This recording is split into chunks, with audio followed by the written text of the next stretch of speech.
have a young, beautiful lady, an actress, who's been there for a while. I mean, I read her first interview in 2018, if I'm not mistaken, and she's doing very well. She was in her final years in school, if I'm not mistaken then, but now she's doing very well. Thumbs up to her. I have in the studio with us here, Naomi Arinze. Good afternoon, Naomi. Hi, good afternoon. How are you? I'm very well, thank you for having me. It's nice having you here today.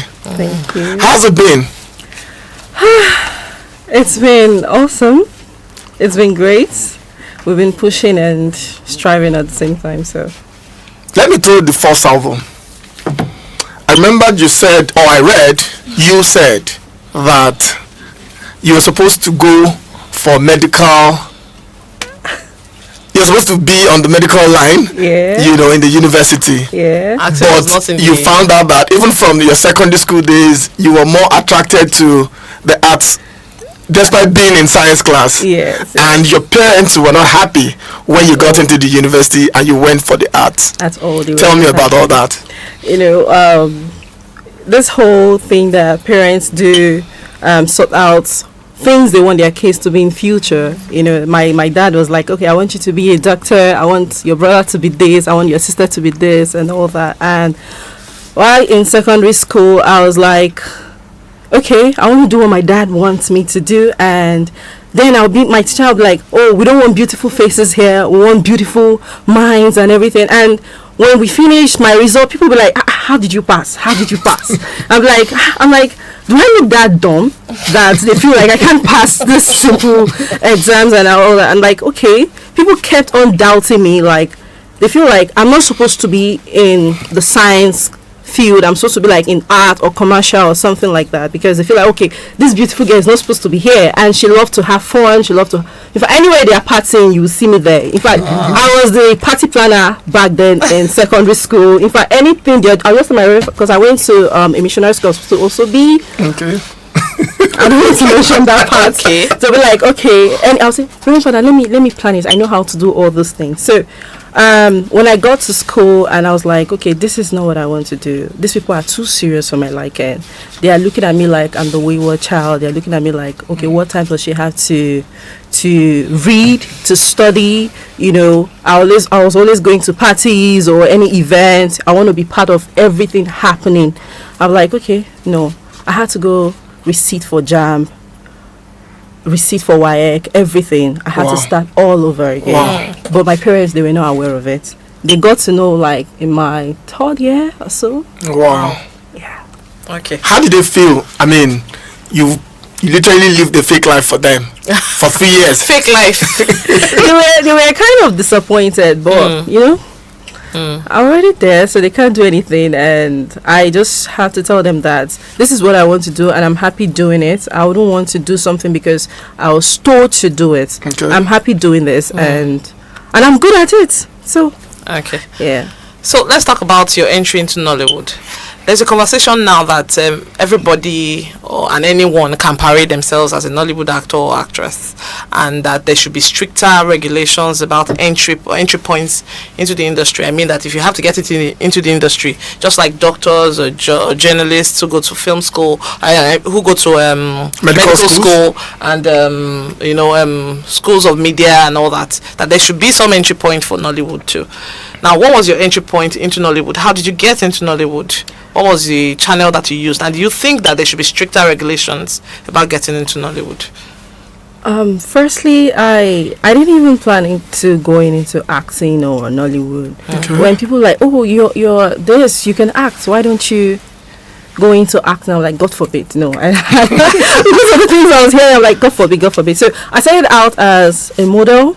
Runway model, commercial model, magazine, whatever model, and I went to a studio one day for a photo shoot for a magazine, and a producer was there. I was like, okay, this girl, she fits into the role, the character I've been looking for. I'm like, okay, what character? And that was like my first ever, like someone saying, oh, you fit into something. And I was like, okay, no problem. Where are they doing the film? And we're like, Ghana. I'm like, oh, I've never been to Ghana. Do you understand? And I'm like, I was not even done with school then, and they're like, okay, you do this, you do that. Even after finishing that first movie, I was very, very shy to tell people I'm an actress because of the whole narrative. Like, oh, I'm like, if you say you're an actress, I'm like, oh, they'll call you another name, Onosho or something. I'm like, I was not, even till date, funny enough, if you don't know I act, I don't even say it. How then do you get jobs? No, there's social media. Okay. And I don't even hide it anymore. Okay. I don't say it, but because of the jobs I've done, it speaks for itself. So there's when I moved into my apartment now, and I was just outside my gate, and some group of people were just passing, like, oh, is that not that actress or something? They're like, I'm like, no, she's not the one. We look alike. It's not me. It's not me. So when I go to places and they're like, oh, I say, no, it's not me. Probably I just take it as a joke, but for me, I feel like if you know me, you should know me that, oh, you've seen me in movies, not because I'm saying I'm an actress, because of the whole narrative. I'm not proud of the narrative, and I'm not saying the narratives are true, but I just want my work, the things I've done, to speak for itself, instead of me to like, oh, I'm an actress, I don't know if that mentality is okay, but that is just me. I just want my work to speak for me. And okay, so I asked our last guest, Mr. Okebakasi, a question, and there's a reason I ask this, because I noticed that people reject roles, people reject scripts, people accept scripts, but there are different reasons for either rejecting or accepting. People have different opinions, and I just like to always know, and that's why I'm asking you, what determines the script you accept and what determines the script you reject? Okay, thank God I was here when he was answering that question. And for now, I would say right now, I have not really started rejecting any roles. Okay. I've not rejected any roles before, because I feel like I'm still starting out. I still see myself like an upcoming. Or those people be like, oh, you've done some good jobs. I'm like, okay, no, I still see myself as an upcoming, and I feel like I still get jobs from being on a set. And the director will be like, oh, who's that person? Oh, I want her to be in my next film and all that. Okay. But most times I get on set and I'm like, oh my God, why did I even take this job? Not because the script is not nice. So far so good, I've gotten nice scripts. Yeah. Sometimes I get boring scripts, but it's not like it's not like there are things I can't do. I can do them.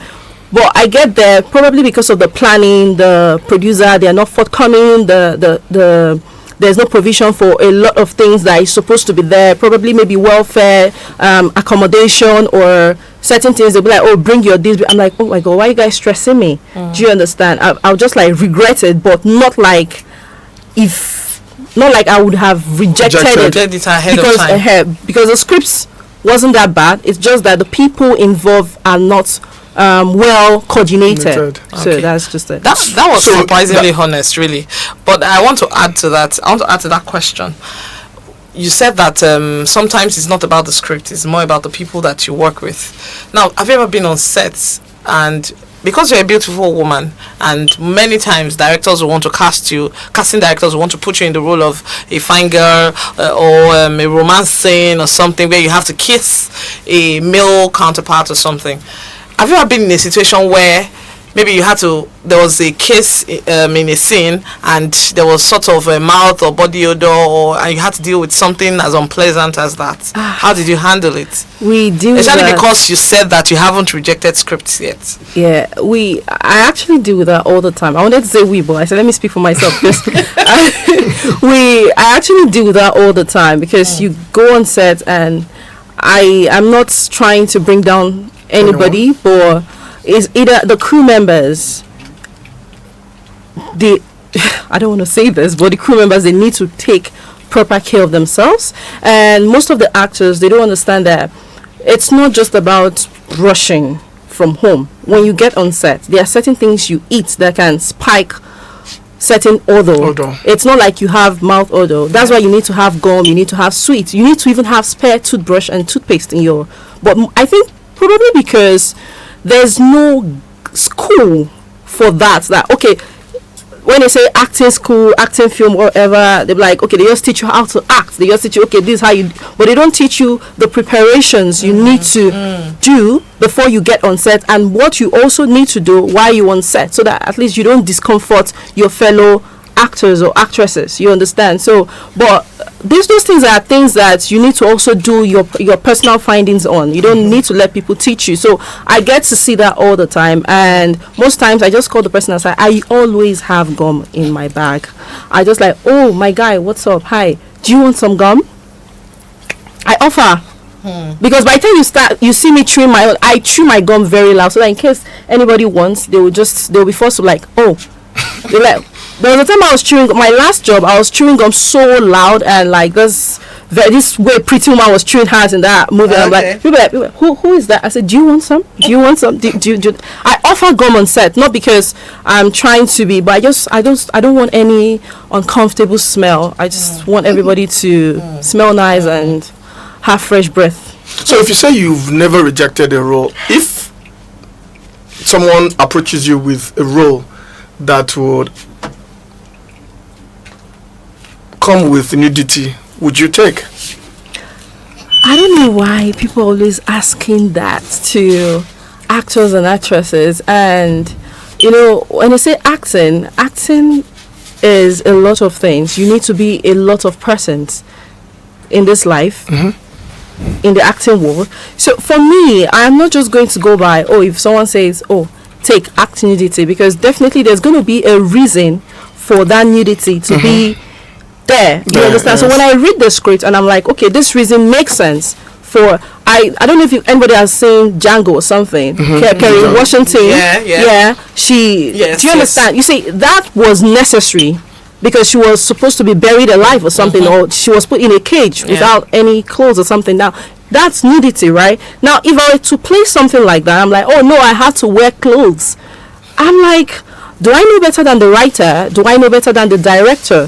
Do you understand? The people, so the creatives there that have come together to make the script, going to read the script and see if that nudity is really necessary. Okay, you will. Like I said, I'm not going to say yes. I'm not going to say no. But I'll just. But if it's necessary for you to act out. Necessary, if it's very necessary, yeah. Okay, so you've told us about some of the things you do, aside acting, or how you evolved into being an actress. Do you still do those things, which is fashion, modeling, runway, social influencing, social media influencing, and all that? Do you still do them, and how do you now combine the whole thing, considering the fact that being on set might be quite demanding, Yeah, I am a very busy mind. I don't like to be idle. I love to be very busy. While starting, I was a model, and I'm still a model. And while the acting was still like kind of the acting gigs were still kind of coming in like 1, 2, 3, I had to go into fashion designing. I learned how to sew.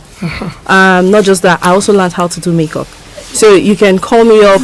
I can make this. You understand? Okay. And I can do full makeup. You understand? So those are I did all those things not because probably I want to go into them fully, but I just want to have an idea of how it works. Do you understand? Why do people? I don't want to. Probably I'm on a set and there's a makeup artist that is doing my makeup. I'm like, I don't like this, and you're being rude to me. And I'm like, no, don't worry, stay aside. I'm going to do my makeup, because it actually affected me. When I went for, it was in Miss Global Nigeria, the makeup artist, they had 2 makeup artists, and the makeup artist was supposed to do makeup for about 36 contestants. Before it got to my turn, we were supposed to go on stage. And I went on stage with my bare face. Wow. I was not happy. Wow. I was so sad that I could not do any makeup. I didn't know how to do any makeup. So after that day, I told myself I was going to learn how to do makeup, and I will not let anybody do shakara for me. If I'll be doing, I'll be like, oh my God, what did you? I said, don't worry, I can do my makeup myself. You see me? Please come out. No, it's only for myself. I learned it. You understand? So, and because of also acting, some costumiers, they bring some weird outfits for you. Also, I'm like, okay, I don't like those clothes. I don't like them. Like, I don't know where yours. You understand? And coming up as a young actress, now to buy clothes kind of expensive back then. I'm like, okay, don't worry, I'm going to make my own clothes. So when I come on set, like, who gave you this? Is this a costume? I said, never. It can never be costumier's clothes. Don't you see the difference? So I learned all those things to just help me and help my career. Okay, so speaking about your career, in 1 minute, can you just tell me, is this the eventual goal for you? Is acting the end game for you? Or is there any other point that you want to get to? Is it a stepping stone to something else? Acting can never be the end goal, and acting is not like a stepping stone. It's a passion. It's something I love to do, and I started, I'm like, okay, I love this and it's going well for me. But obviously in life we're going to evolve into some other things, but not like we're going to leave acting. We're just going to do more bigger jobs, more better jobs, you understand? So obviously I want to also go into production, into producing. I was once a producer on, I don't want to mention the TV station. Okay. I was once a producer there, and I also had my show back in 2018. I was producing Naomi Arinze Hangout. I also want to bring that back. I also want to produce my own movies, shows, events. Yeah, so it's not like I'm leaving acting aside. I'm still going to do the acting, but combine something more. Yeah. Thank you very much, Naomi. It's been fun having you in the studio. You've been patient enough with us, and we have to say thank you for that. Thank you for having me. You go.